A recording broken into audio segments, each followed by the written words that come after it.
membuka cakrawala dengan semangat juang yang tak pernah padam, mendidik generasi penerus bangsa. Guru penggerak agen perubahan, membawa inovasi, memajukan depan, menciptakan pembelajaran bermanfaat, membangun generasi yang cerdas dan berkarakter.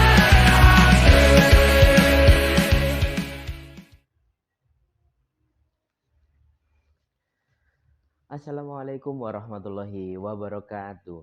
Terima kasih waktu yang diberikan dari Bapak Kepala Sekolah dan rekan-rekan guru yang meluangkan waktunya untuk hadir.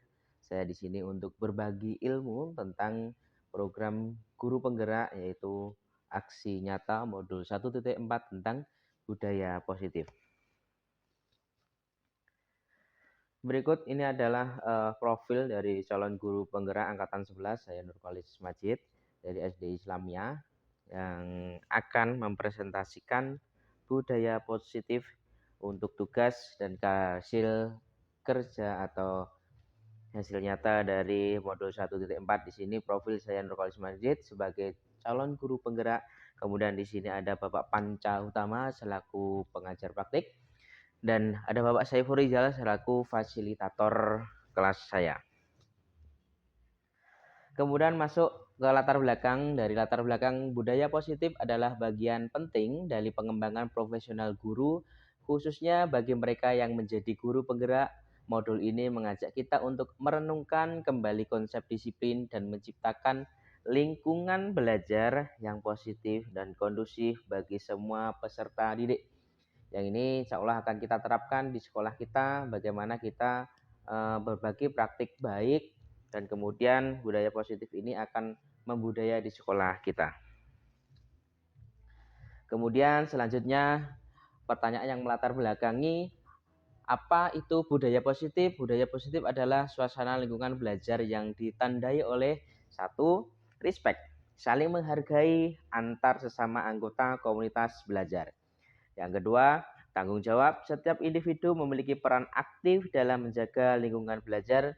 Yang ketiga, kolaborasi, kerjasama yang erat antara guru, siswa, dan orang tua. Yang keempat, pertumbuhan. Terciptanya suasana yang mendorong setiap individu untuk terus belajar dan berkembang. Ini adalah latar belakang pertanyaan tentang budaya positif. Kemudian rekan-rekan sekalian, ini adalah konsep inti dari budaya positif. Di sini telah saya paparkan dari konsep inti budaya positif ini yaitu satu, disiplin positif.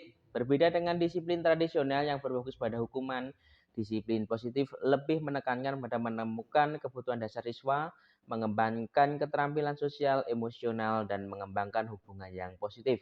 Kalau guru zaman dahulu cenderung menghukum dan memberikan sanksi yang berupa fisik atau lain-lain, hari ini kita akan berfokus dengan kebutuhan dasar siswa. Yang kedua yaitu motivasi perilaku manusia. Memahami apa yang memotivasi siswa untuk berperilaku tertentu dapat membantu guru dalam merancang strategi pembelajaran yang efektif. Kemudian posisi kontrol. Guru sebagai fasilitator, bukan sebagai pengontrol. Guru akan memfasilitasi siswa atau peserta didik di dalam pengembangan bakat dan minat pada masing-masing. Kemudian rekonstruksi keyakinan sekolah atau kelas, menciptakan keyakinan bersama tentang bagaimana kelas atau sekolah seharusnya berjalan. Keyakinan ini dibentuk oleh wali kelas, kemudian kesepakatan dengan siswa-siswi SD di kelasnya masing-masing. Kemudian yang terakhir di sini ada segitiga restitusi. Segitiga restitusi adalah sebuah model yang dapat digunakan untuk menyelesaikan konflik dengan cara adil dan restoratif. Jadi ketika ada kasus, seorang guru tidak harus menjudge bahwa murid ini salah, bahwa murid ini benar. Jadi ada langkah-langkah yang diambil dan tindakan yang diambil secara tepat untuk mengambil kesimpulan bagaimana sebetulnya permasalahan itu terjadi dan solusi terjadi, kemudian karakter anak yang akan berubah dengan segitiga restitusi tersebut. Selanjutnya, mengapa budaya positif ini penting? Budaya positif ini sangat penting karena untuk meningkatkan motivasi belajar siswa. Yang kedua, menciptakan iklim kelas yang nyaman dan aman.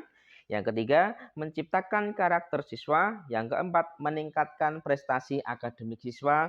Yang kelima, membangun hubungan yang positif antar guru dan siswa. Ini akan terjadi suatu pembelajaran yang nyaman, menyenangkan, untuk mencapai tujuan siswa antara siswa dan guru. Langkah-langkah ini sangat mendukung untuk menemukan tujuan di dalam pembelajaran. Yang selanjutnya yaitu penerapan budaya positif di sekolah. Budaya positif ini kita terapkan karena kita di lingkungan pendidikan di sekolah kita, yaitu untuk membangun hubungan yang kuat dengan siswa, guru dengan siswa, orang tua dengan siswa, ataupun seluruh warga sekolah. Yang kedua, menerapkan aturan kelas yang jelas dan disepakati bersama.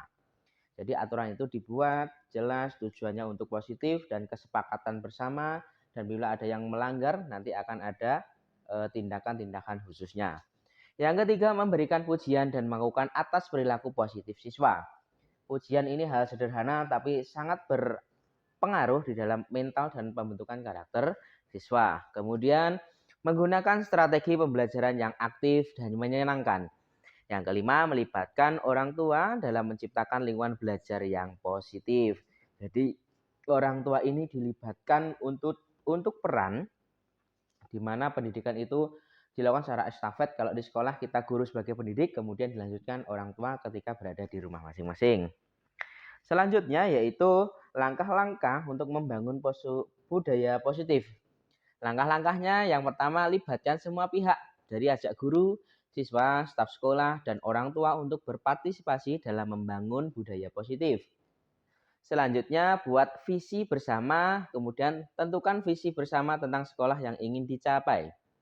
Yang ketiga, mulai dari hal kecil, terapkan kebiasaan positif secara bertahap dan konsisten. Kalau di sekolah kita pagi sudah menyambut siswa dengan salaman, ramah, bersenyum. Kemudian evaluasi secara berkala, lakukan evaluasi secara berkala untuk melihat perkembangan budaya positif di sekolah. Evaluasi ini sangat penting kita lakukan untuk melihat sejauh mana target ini tercapai dan hal-hal apa saja yang perlu kita kaji ulang untuk kebaikan selanjutnya. Yang selanjutnya itu buat kegiatan yang menyenangkan. Adakah kegiatan yang menyenangkan untuk memperkuat ikatan angkatan antar anggota sekolah? Jadi kegiatan ini untuk media bagaimana antara warga sekolah ini melaksanakan kegiatan. Kemudian dari budaya positif tersebut sebenarnya ada beberapa manfaat karena kita fokus untuk guru. Ini manfaatnya bagi guru kita yaitu menurunkan stres. Suasana kelas yang positif membuat guru merasa lebih nyaman dan termotivasi. Ketika guru itu sudah nyaman, termotivasi, otomatis pembawaan di dalam kelas ini akan menjadi lebih utuh dan lebih menyenangkan. Karena aura positif ini sangat berpengaruh di dalam mood menentukan bagaimana guru itu bersikap di dalam kelas. Selanjutnya, meningkatkan kepuasan kerja. Guru merasakan lebih dihargai dan memiliki dampak positif pada kehidupan siswa. Yang ketiga, meningkatkan kreativitas. Guru dapat lebih bebas bereksplorasi dalam metode pembelajaran. Jadi ketika suasana kelas itu kondusif, anak-anak fokus, jadi guru itu akan lebih mudah di dalam penggiriman di dalam pembelajaran. Makanya budaya positif yang kita sepakati dalam kelas ini sangat-sangatlah bermanfaat. Kemudian ini adalah contoh budaya positif di sekolah. Saling menghormati, menghargai perbedaan pendapat, latar belakang, dan kemampuan. Entah itu dari guru, kemudian siswa, atau orang tua. Kemudian kerjasama. Bekerja sama dalam menyelesaikan tugas dan mencapai tujuan bersama. Kemudian bertanggung jawab atas tindakan sendiri dan terhadap lingkungan. Jujur, selalu berkata jujur dan bertindak sesuai dengan nilai-nilai yang diyakini. Kemudian peduli ini terhadap sesama dan lingkungan. optimis, memiliki sikap positif, dan selalu melihat sisi baik dari setiap situasi. Yang selanjutnya dari pemaparan tadi saya simpulkan bahwa budaya positif ini memberikan kita pemahaman yang lebih mendalam tentang pentingnya menciptakan lingkungan belajar yang positif dengan menerapkan prinsip-prinsip yang diajarkan dalam modul ini. Kemudian kita dapat membantu siswa tumbuh menjadi individu yang sukses dan bahagia. Dengan berpositif, semua akan menjadi lebih baik, lebih nyaman, dan akan mencapai target tujuan yang akan lebih memuaskan.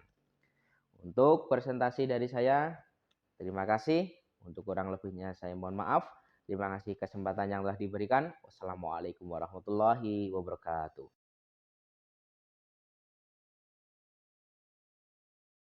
Mendapat laporan dari ketua kelas, katanya kamu marah-marah atau bertengkar tadi. Iya Pak, habis selesai. Nah, kenapa? Karena di murid hasil pekerjaan saya Pak. Oh ya wajar, Kak Kolis memahami ketika di posisi kamu Pak Kolis juga akan melakukan hal yang sama. Kemudian apa yang kamu lakukan terhadap Dika? Saya marah-marah dan memaki Dika tanpa saudara saya berangkat belajarnya Pak. Oh begitu, pasti kamu punya alasannya. Iya Pak, saya sudah berusaha payah mengerjakan dan Dika hanya mengerjakan tidak mau berusaha. Ya wajarlah kalau kamu merasa marah. Pak Kolis mengapresiasi tindakan kamu karena tidak melakukan perilaku fisik kepada Dika. Sepertinya mungkin memukul atau mencubit dan yang lain-lain. Sekarang kita coba pikirkan ketika kamu sampai menggebrak meja, apakah sesuai dengan keyakinan kelas kita? Tidak Pak, Menurut kamu keyakinan apa yang sudah dilanggar? saling menghormati. Betul. Menurut kamu saling menghormati antar teman penting tidak? Saling. Kalau penting, keyakinan apa yang harus dilakukan ketika dalam keadaan marah? Lebih bersabar Pak. Kamu bersedia memberaginya? Bersedia Pak, saya akan lebih sabar